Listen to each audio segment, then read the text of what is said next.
নমস্কাৰ বন্ধুসকল, আপোনালোকক স্বাগতম জনাইছোঁ পুনৰবাৰ অসম প্ৰস্তুতি নামৰ চেনেলটিৰ তৰফৰ পৰা। বন্ধুসকল, আজি মই আপোনালোকৰ কাৰণে পুনৰবাৰ লৈ আহিছোঁ কেইটামান গুৰুত্বপূৰ্ণ কাৰেণ্ট এফেয়াৰ্ছৰ লগত জড়িত প্ৰশ্ন, যিকেইটা প্ৰশ্ন আপোনালোকৰ আহিবলগীয়া এক্সামবিলাকৰ কাৰণে গুৰুত্বপূৰ্ণ হ'ব পাৰে। তো বলক বন্ধুসকল, আৰম্ভ কৰোঁ আজি আমাৰ ভিডিঅ'টো। ভিডিঅ'টোৰ প্ৰথম কুৱেশ্যনটো হৈছে, what is the name of the newly launched offshore petrol vessel of Indian coast guard? নতুনকৈ উদ্বোধন হোৱা ভাৰতীয় উপকূলৰক্ষী বাহিনীৰ পেট্ৰল চালিত জাহাজখনৰ নামটো কি বাৰু? ইয়াৰ নামটো হৈছে অপশ্যন নম্বৰ বি, ICGS সাৰ্থক। ICGS সাৰ্থক হৈছে ভাৰতীয় উপকূলৰক্ষী বাহিনীৰ এখন নতুন পেট্ৰল চালিত জাহাজ, আৰু ইয়াৰ ICGSৰ সম্পূৰ্ণ নামটো হৈছে ইণ্ডিয়ান কোষ্ট গাৰ্ড শ্বিপ, অৰ্থাৎ ইয়াৰ সম্পূৰ্ণ নামটো কি হ'ব এতিয়া? Indian coast guard ship Sarthak. Option number B is the right answer. Gangadhar Meher lift canal system seen in news recently is an irrigation project of which state or UT? কোনখন ৰাজ্যত Gangadhar Meher lift canal system আৰম্ভ কৰা হৈছে? ইয়াৰ এনচাৰটো হৈছে বন্ধুসকল অপশ্যন নম্বৰ বি, উৰিষ্যা। উৰিষ্যাত এই কেনেল চিষ্টেমটো আৰম্ভ কৰা হ'ব, আৰু ইয়াৰ দ্বাৰা তেওঁলোকৰ যিবিলাক খৰাং অঞ্চল আছে সেইবিলাকত জলসিঞ্চনৰ ব্যৱস্থা কৰা হ'ব, আৰু এইটো এটা বহুত ডাঙৰ প্ৰজেক্ট হয়। Gangadhar Meher lift canal system. The centre for biopharma analysis that was in news recently is set up at which city? Centre for biopharma analysis নামৰ এটা চেণ্টাৰ খোলা হৈছে। এই চেণ্টাৰটো বাৰু কোনখন চহৰত অৱস্থিত? ইয়াৰ এনচাৰটো হৈছে Pune. The Konkurs missile test equipment launch by the defence minister has been develop by which organisation?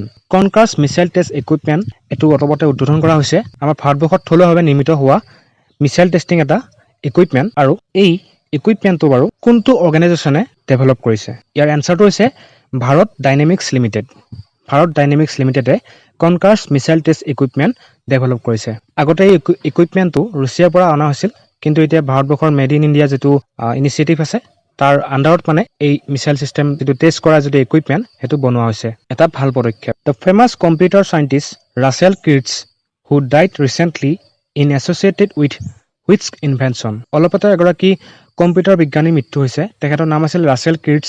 হয়তো উচ্চাৰণটো অলপ ভুল হ'ব পাৰে বন্ধুসকল, মাফ কৰিব তাৰ কাৰণে। এতিয়া প্ৰশ্নটো হৈছে, এই ৰাছেল কিৰ্টছ বাৰু কম্পিউটাৰৰ লগত জড়িত কোনটো ইকুইপমেণ্টৰ আৱিষ্কাৰৰ লগত জড়িত আছিল? ইয়াৰ এনচাৰটো হৈছে পিক্সেলছ। কম্পিউটাৰৰ যিবিলাক ইমেজ থাকে বা আমি কম্পিউটাৰত যিবিলাক বস্তু দেখি থাকোঁ সেইবিলাক বহুতো সৰু সৰু পিক্সেলৰ দ্বাৰা গঠিত, আৰু সেই পিক্সেলৰ উদ্ভাৱন কৰিছিল কোনে? ৰাছেল কিৰ্টছে।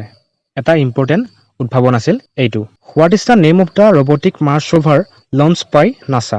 নাছাৰ দ্বাৰা অলপতে এখন ৰোভাৰ লঞ্চ কৰা হৈছিল মংগল গ্ৰহত অভিযান চলাবৰ কাৰণে। সেই ৰবটিক মাৰ্চ ৰোভাৰখনৰ নামটো কি বাৰু?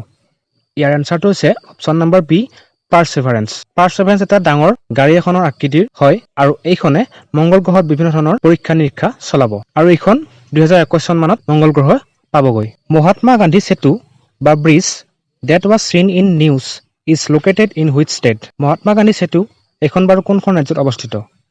ইয়াৰ এনচাৰটো হৈছে বন্ধুসকল অপশ্যন নম্বৰ বি, বিহাৰ।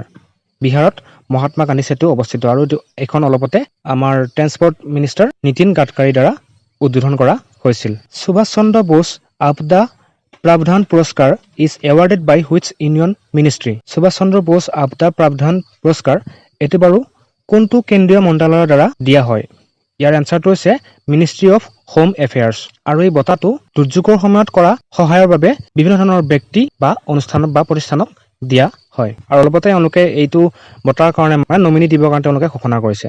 চ' এইটো এটা কাৰেণ্ট এফেয়াৰ্ছৰ নিউজ হয়। India has contributed $15.46 million to which international partnership fund?